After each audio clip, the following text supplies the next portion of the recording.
ہر طرح سے جس بھی طرح سے ہم کر سکتے ہیں ہم اہل بیت علیہم السلام کے ولایت اور محبت کو دوسروں تک پہنچائیں. بالکل ٹھیک. یعنی ہم یہ کہہ سکتے ہیں کہ ہمیں کوشش کرنی ہو کہ ہمیں جو بھی آتا ہے، جو بھی ذریعہ ہو، ہمارے بس کا ہو، ہمیں اہل بیت علیہ السلام کے میسج کو عام کرنا ہے، لوگوں تک پہنچانا ہے. جی، جیسے کہ واقع غدیر جو ہے بالکل کم رنگ نہیں ہونا چاہیے.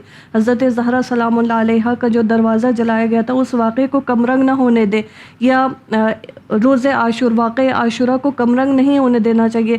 ہمارے جوانوں کو چاہیے ایٹ لیسٹ کتابیں پڑھیں، کتابوں سے یہ چیزیں حاصل کریں کہ کل کو اگر کوئی ہم سے سوال کریں کہ یہ آپ یہ کام کیوں کرتے ہیں تو ہم بتا سکیں. ایک بزرگ عالم دین علامہ امینی 30 سال انہوں نے محنت کی، ایک کتاب لکھی، اہل سنت کے منابع سے واقع غدیر کو اس کتاب میں بیان کیا ہے. اب دیکھیں 30 سال کی محنت ہے. ایک جوان اگر اس کتاب کو پڑھے گا کتنا وقت لگے گا اسے؟ 2 یا 3 دن میں وہ کتاب کو پڑھ سکتے ہیں. کسی کی 30 سال کی محنت کو ہم 2 یا 3 دن میں پڑھ کے اپنے علم میں اضافہ کر سکتے ہیں. اور آج کے جو ینگسٹرز ہیں وہ تو یہ کر ہی سکتے نا، تاکہ ہم تو اگر ہمیں کوئی سیریز پسند آ جائے تو ہم کوشش کرتے ہیں کہ 2-3 دن میں اس سیریز کو پوری طرح دیکھ کر کمپلیٹ کر لیں. تو اس سے تو ہمارے علم میں اضافہ ہوگا. یہ کتاب ہمارا جو نالج ہے اسے بڑھاتی ہے، تو ہمیں زیادہ کوشش کرنی چاہیے کہ ہم بکس کا مطالبہ کریں. بالکل، جیسے ہمارے ذہن میں اس کا جواب ہونا چاہیے کہ حضرت زہرا سلام اللہ علیہا نے کیوں گریہ کیا، یا وہ کیوں مہاجرین اور انصار کے دروازے پر گئی تھی، کیوں انہوں نے خطبہ بیان کیا تھا.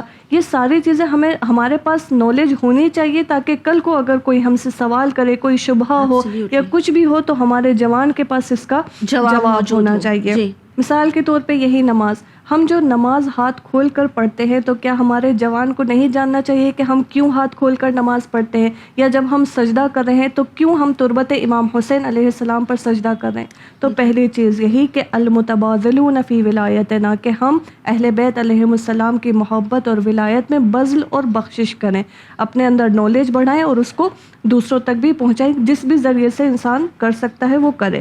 دوسرا ہے المتحابون فی مودتنا، ہمارے محبت کی راہ میں ایک دوسرے کو دوست رکھیں. کہ ایک حدیث میں ہے کہ جنت میں ایک جگہ ہے جو کہ وہ جگہ مخصوص ہے متحابون کے لیے، بہت بہترین جگہ ہے. یعنی کون متحابون کون ہے؟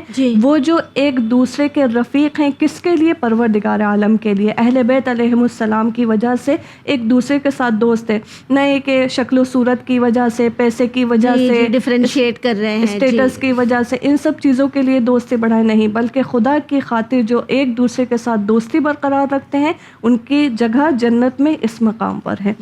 اور تیسرا المتزاورون فی احیاء امرنا، دیکھیے امر ولایت کو زندہ رکھنے کے لیے ایک دوسرے کا دیدار کریں. کہاں دیدار کریں؟ ہم اپنے دوست کو فون کریں کہ آئیے مجلس میں آئیے، ایک دوسرے سے ملاقات کرتے ہیں. کیوں ملاقات کرتے ہیں؟ دونوں ساتھ مل کر فضائل امام علی علیہ السلام سنیں گے، فضائل اہل بیت علیہم السلام سنیں گے. اور اسی طرح سے ہم جو ہے مجلسوں میں کہیں یا ہم کربلا چلیں. یعنی جو امر ولایت کو زندہ رکھنے کے لیے ہم کوئی بھی کام کر سکتے ہیں. بہت سارے کام ہیں کہ جو ہم امر ولایت میں انجام دے سکتے ہیں.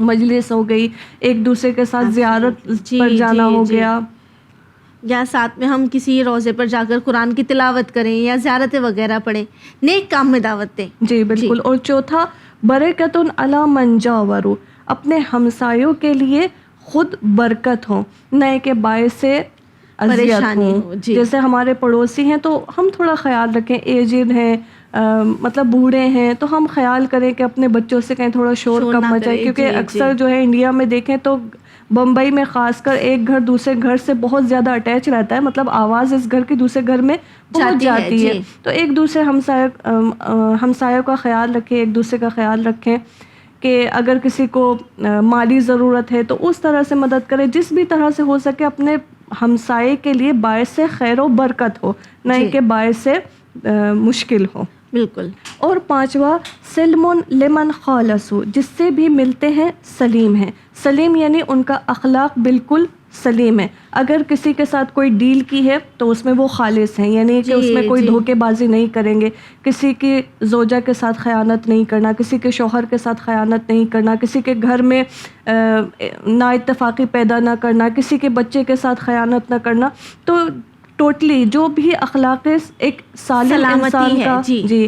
ایک سالم انسان کا اخلاق ہونا چاہیے وہ اختیار کرے. تو دیکھیے اس خوبصورت حدیث میں ہمارے لیے ان 5 میں بیان کیا گیا ہے بالکل کہ ٹھیک. ایک شیعہ امام علی علیہ السلام کے اندر کیا بالکل ٹھیک. خصوصیات ہونی چاہیے، اور اسی طرح سے جن کے اندر یہ خصوصیات ہوگی وہی معکم ہے، یعنی امام حسین علیہ السلام کے ساتھ ہے. کہ زیارت عاشورہ کی اس دعا میں ہم نے یہی پڑھا کہ ان یجعلنی معکم فی الدنیا والآخرہ، کہ امام کے ساتھ رہیں گے تو انسان جو ہے خوشبو رہے گا، معطر رہے گا. کیسے آپ جناب جون کو دیکھیں، بظاہر ان کا چہرے کا رنگ ڈارک ہے لیکن روایتوں میں موجود ہے، ہسٹری میں موجود ہے کہ ان کے بدن سے خوشبو محسوس ہوتی تھی، ان کا چہرہ نورانی تھا. تو پروردگار عالم سے دعا ہے کہ جو ہم دعا پچھلے ایپیسوڈ میں اور اس کو بھی ہم نے تھوڑا کمپلیٹ کیا کہ ہم جو ہے معکم ہوں، یعنی امام کے ساتھ قرار پائیں انشاءاللہ. ٹھیک ہے انشاءاللہ. اور ہم تمام کو کوشش کرنی چاہیے کہ یہ جو حدیثیں ہیں جو ہمیں بہتر انسان بنا سکتی ہے،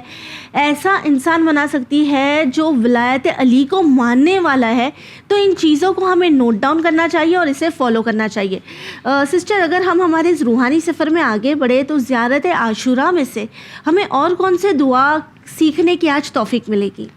جی ضرور، انشاءاللہ ہم یہی دعا کرتے ہیں کہ پروردگار عالم توفیق دے کہ ہم انشاءاللہ زیارت عاشورہ کی ان تمام دعاؤں کو اچھے سے سمجھ سکیں، ان کے فیض کو حاصل کر سکیں انشاءاللہ. زیارت عاشورہ کی ایک اور دعا جو اس کے بعد ہے، اللہم اجعلنی فی مقامی ھذا ممن تنالہ منک صلوات ورحمت ومغفرہ. یہاں پہ ہم دعا مانگ رہے ہیں کہ خدایا میں اس وقت جس مقام پہ ہوں، کس مقام پہ میں اور آپ یہاں بیٹھ کے اسپیچ دے رہے ہیں، ہم علم دین کو آگے پہنچا رہے ہیں، یا کوئی زائر امام حسین علیہ السلام ہے، یا کوئی جس وقت یہ زیارت عاشورہ پڑھ رہا ہو سکتا ہے کہ وہ مجلس امام حسین علیہ السلام میں ہو، یا چھوٹا سا کام جو بھی کر رہے ہوں، ایک شخص کو امام حسین علیہ السلام کی خاطر کسی کو پانی پلا رہے ہوں، تو جس بھی مقام پہ ہو ہم یہاں دعا کر رہے ہیں کہ خدایا میں اس وقت جس مقام پہ ہوں. دیکھیے ہم دنیا کی اگر بات کریں، کسی بھی کام کو شروع کرنے کے لیے ہمیں مدرک کی ضرورت ہوتی ہے، ایک ڈگری کی ضرورت ہوتی ہے. اگر کوئی ڈاکٹر بننا چاہتا ہے تو اسے ڈاکٹر کی ڈگری چاہیے، اگر کسی کو استاد بننا ہے تو اسے استاد کی ڈگری چاہیے. اب یہاں پہ بھی ہم کچھ طلب کر رہے ہیں، ہم کہہ رہے ہیں کہ خدایا ہم ابھی اس وقت جس مقام پہ ہیں تو اس مقام کی وجہ سے ہمیں جو ہے صلوات یعنی درود. دیکھیں درود ان اللہ و ملائکتہ یصلون علی النبی، قرآن میں ہے کہ خدا کہہ رہا ہے کہ خدا اور پیغمبر فرشتوں پر درود بھیجتے ہیں. ایک بہت خوبصورت حدیث ہے کہ جو ہمارے لیے لفظ درود کو واضح کرتی ہے کہ کسی نے امام صادق علیہ السلام سے سوال کیا تھا کہ یہ جو ہم درود بھیجتے ہیں، خدا اگر درود بھیجے، فرشتے اگر درود بھیجے اور اگر ہم انسان درود بھیجے تو اس میں کیا فرق ہے، کیا ڈفرینٹ ہے؟ تو امام صادق علیہ السلام نے فرمایا کہ جب خدا درود بھیجتا ہے الصلاۃ من اللہ رحمہ، یعنی خدا جب درود بھیجتا ہے یعنی عنایت. دیکھیے جب ہمیں کوئی بڑا کوئی پہنچا ہوا انسان جب ہمیں سلام کرتے ہیں تو اس سلام کا مطلب کیا ہوتا ہے کہ یعنی میں آپ کا خیال کر رہا ہوں، صحیح، وہ اس کی بزرگی ہوتی ہے. پھر یہاں پہ امام صادق علیہ السلام نے فرمایا کہ الصلاۃ من اللہ رحمہ، یعنی جب خدا درود بھیجتا ہے یہ ہے عنایت کا سبب، نہیں یہ ہے عنایت.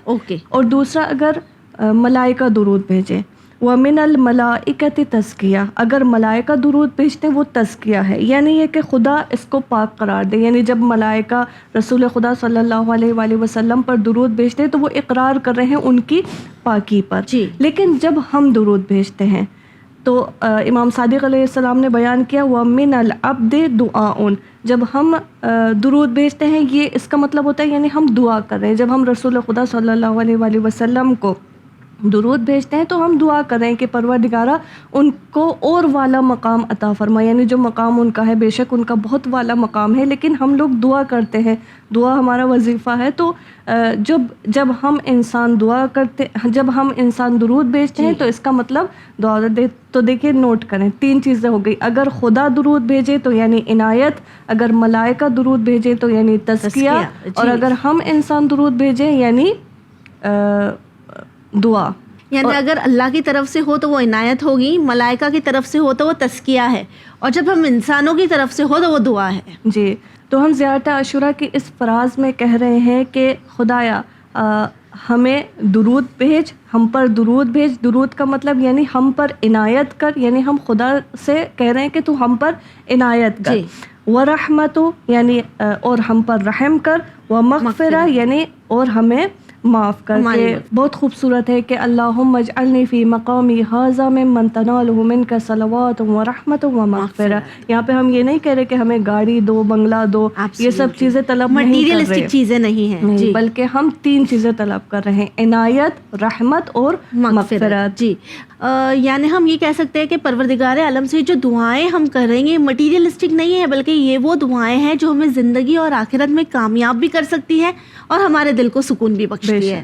جی ویورز، آپ سے بھی آخر میں بس یہی کہنا چاہیں گے کہ زندگی میں کئی بار ہم دعاؤں کے لیے ہاتھ اٹھاتے ہیں، یا ہم یوں کہیں کہ ہر نماز کے بعد ہم دعاؤں کے لیے ہاتھ اٹھاتے ہیں، لیکن ذرا رک کر ٹھہر کر ہمیں یہ سوچنا چاہیے کہ ان دعاؤں میں کتنی وہ دعائیں ایسی ہوتی ہیں جو ہمیں اللہ کے قریب کرتی ہے، نہ کہ دنیا کے مال و دولت سے جوڑتی ہے. اسی امید کے ساتھ ہمیں دیجیے اجازت، انشاءاللہ اگلے ایپیسوڈ میں آپ سے پھر ملاقات ہوگی. تب تک کے لیے بنے رہیے چینل ون کے ساتھ. پیغام انسانیت. شکریہ.